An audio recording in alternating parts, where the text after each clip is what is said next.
ça a l'air tout simple, voire tout bête à dire, mais nous sommes des êtres humains. La plupart des gens sont assez conscients de leur humanité, pas trop conscients qu'ils sont des êtres.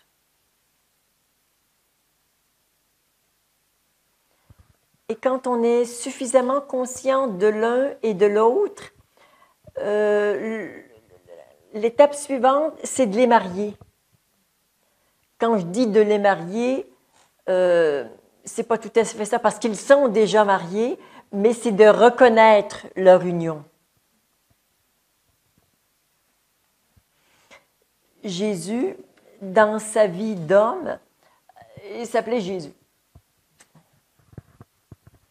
Et puis, il s'est passé un truc où il a intégré l'énergie christique, qui est une énergie divine.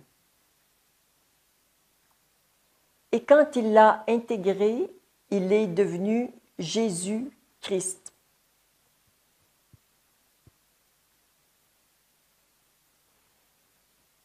C'est à la portée de chacun de nous d'intégrer cette énergie. Et ce n'est pas un truc qu'on fait une fois et c'est réglé. Tu vois, c'est quelque chose qui peut s'approfondir dans le temps. Je me rappelle d'un stage assez particulier que j'ai vécu en Ardèche il y a plusieurs années, 5 ou 6 ans, qui avait été très, très particulier pour moi, exigeant.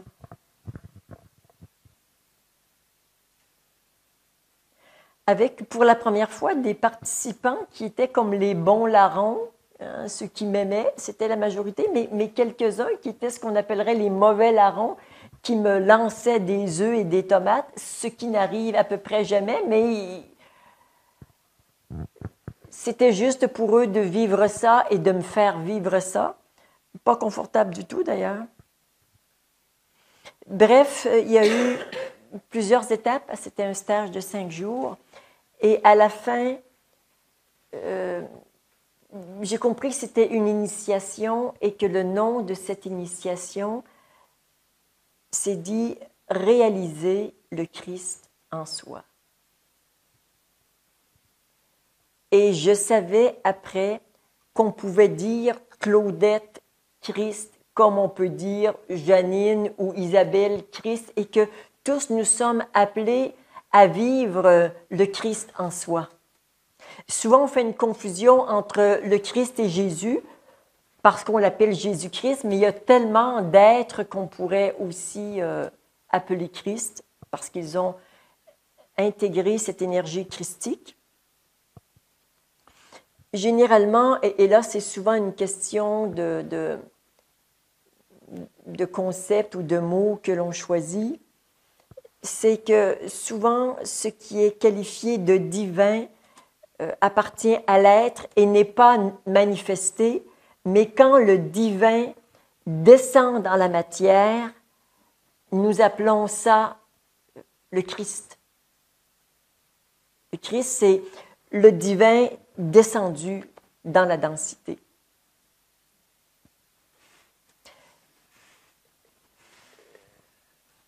C'est le mariage, c'est l'union des deux. C'est l'union des deux. La plupart des gens n'ont aucune idée de leur nature spirituelle et n'en auront aucune idée dans cette vie-ci. Ce n'est pas le projet de leur incarnation. Ils ne se sont pas incarnés pour ça.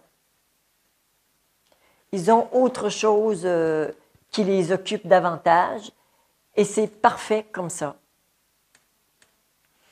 Nous, il semble-t-il que nous ayons ça en commun, d'avoir cet élan incontournable. On ne l'a pas choisi, on a juste réalisé un jour que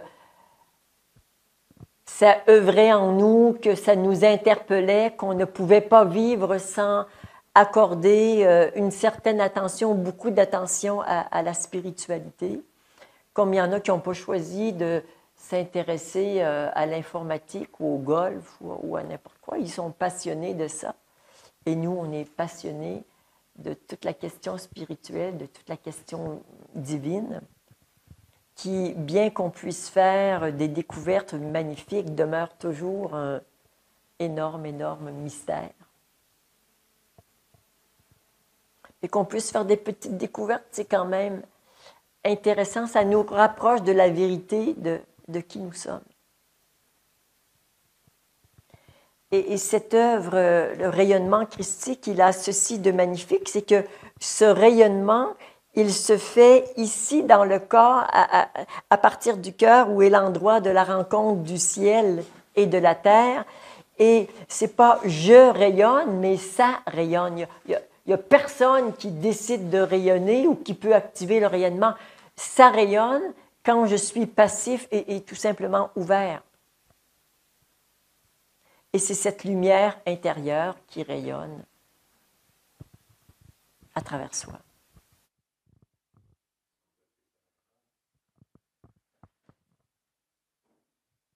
On pourrait dire que, oui, la grâce préside à tout ce chemin, à tout ce parcours,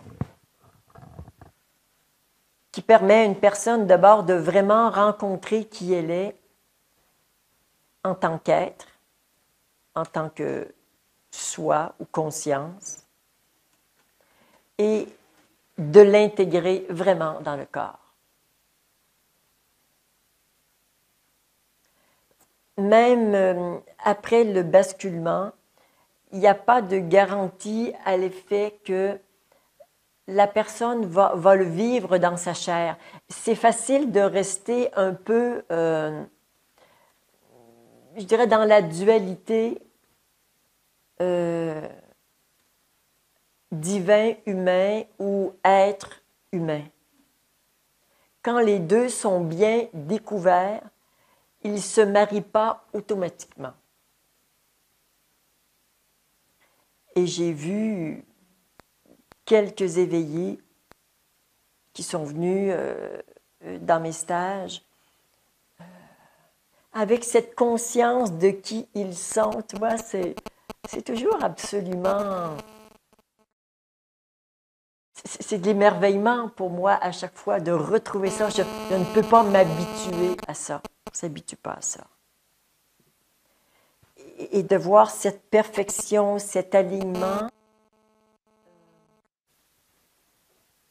cette justesse, cette conscience dans un cœur qui n'est pas ouvert, dans lequel l'amour pour sa propre humanité, c'est-à-dire sa singularité, là où j'excelle ou là où j'excelle pas du tout, voire même que je suis en difficulté sur certains rapports. Et quand j'ai aimé complètement mon humanité, ça devient facile d'aimer l'humanité des autres. Parce que c'est de l'amour qui regarde, c'est l'amour qui écoute, c'est l'amour qui pense. Et ça ouvre un espace d'acceptation où les autres sentent qu'ils ont droit et la possibilité d'être qui ils sont. Ils sont aimés comme ils sont. Et ça, c'est la base d'une transformation parce que cet amour nettoie, libère, guérit et nous permet de passer à une autre étape. Donc, on ne peut pas empêcher l'amour d'avoir un effet bienfaisant.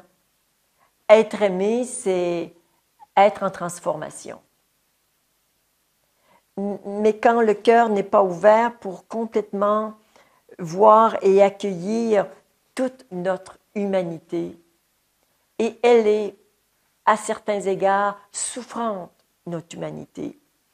Elle est parsemée de mensonges, de honte, de culpabilité, de vouloir, de je ne veux pas, qu'on nous a appris et qu'on s'est appris. Elle est compliquée et elle est souffrante. Pas que, mais hélas. Et c'est pour moi là, vraiment tout l'intérêt de faire descendre la conscience dans tous les aspects de ma personnalité, dans mon corps physique, mon corps émotionnel, dans mon corps mental, pour que le mental soit, non pas « Ah, le mental », non, non, non, non. Donne-y de la lumière et fais-le baigner dans la lumière et tu vas voir qu'il n'y a aucun problème avec le mental. C'est parce qu'il est coupé de la source qu'il est problématique. Et dès qu'on l'inonde de lumière, il est magnifique. Il est magnifique. Comme tout le reste de nous, la seule difficulté, c'est d'être coupé de la source. Quand notre humanité, quand notre cœur, quand notre mental, quand chacune de nos cellules se vivent dans ce rayonnement de la source, il n'y a aucun problème. Donc, révéler l'un et l'autre et les marier.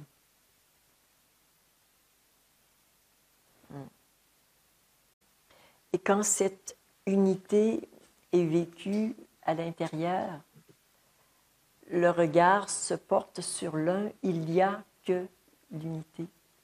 Bien que les formes soient différentes, il y a un grand nombre de formes de feuilles, d'arbres, un grand nombre de corps physiques. Je reconnais bien que toutes les différences au niveau des formes, mais si simplement mon regard va au-delà de la forme et que j'entre en intimité avec vous, soit par les yeux, soit par le cœur, je me retrouve. Je suis au cœur de vous-même. Et vous êtes au cœur de moi. Au cœur, il y a un.